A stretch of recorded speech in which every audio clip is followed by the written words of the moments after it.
ডাক্তারছো কেন আপনি? তোমার লাগা একটা সুখবর আছে, অনেক বড় সুখবর। আমি একটা রেডিমেড বাড়ি কিনা ফেলাইছি। বাড়ির মালিক বাচ্চা কাচ্চা লইয়া বিদেশ যাইতেছে। আমি খবর পাওয়া মাত্র টাকা পয়সা জোগাড় করে দিয়া বাড়িটা নিয়ে নিলাম। কত দিয়ে কিনছো? সেটা তুমি যাই না কি করো, কিনছি এটাই হলো বড় কথা। আর কিনছি তো তোমার জন্য, আমাকে নতুন জীবনযাপন হচ্ছে, তাই না আমার ময়না পাখি? না, আমার এসব কথা বলবা না। এইসব কথা বলবো না তো কোন সব কথা বলবো? আমি যা কিছু করতেছি সবই তো তোমার জন্য করতেছি।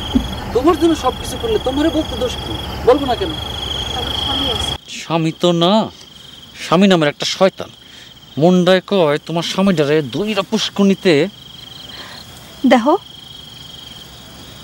তার সাথে আমি সংসার করতেছি, সে এখন আমার স্বামী। তোমার ওই স্বামীর কাছ থেকে তোমার আমি নিয়ে চলে আসুন। না, হ, এসব কথা বলবা না।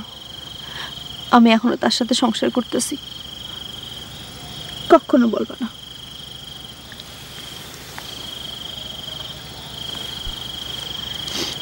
সুফিয়া, সুফিয়া, তোমার জীবনটা তো এরকম হওয়ার কথা ছিল না। তোমার বাপের জন্য, তোমার ওই সেদার মার্কা বাপের একতরফা সিদ্ধান্তের জন্য আমরা আজ দুইজনে দুই জায়গায় বসে কষ্ট পাইতেছি।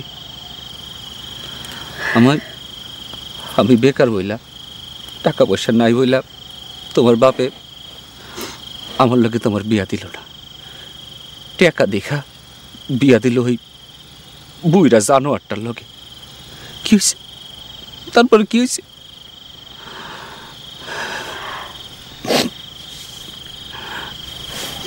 মনের দুঃখে আমি দেশান্তরী হইলাম, কত জায়গায় গেলাম, কত কিছু করণের চেষ্টা করলাম, কিন্তু কোনো জায়গাতেই আমি আমি কোনো সুখ পাই নাই, কিছুই করতে পারি নাই।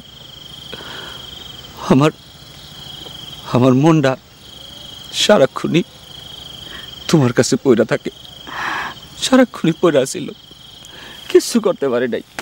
আমি কোথাও গিয়া কিচ্ছু করতে পারি নাই।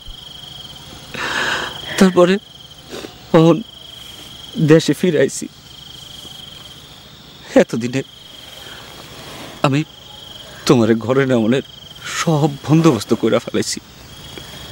সুফিয়া, তখন তুমি আমার আর ফিরাইয়া দিও না। তুমি চলে যাও কালাম, তুমি চলে যাও, আমার আর কষ্ট তুমি দিও না, আর কষ্ট দিও না। আমার কথা একটাই, আমার একটাই কথা, আমি তোমার ঘরে তুলে নিব, ঘরে তুলে নিব। না,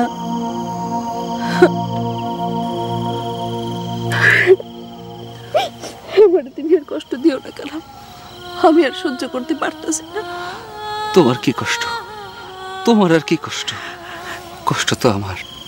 আমি রাতের বেলা ঘুমাইতে পারি না, বুকের মধ্যে কেমন জানি করে, আমি বুঝাও কইতে পারব না।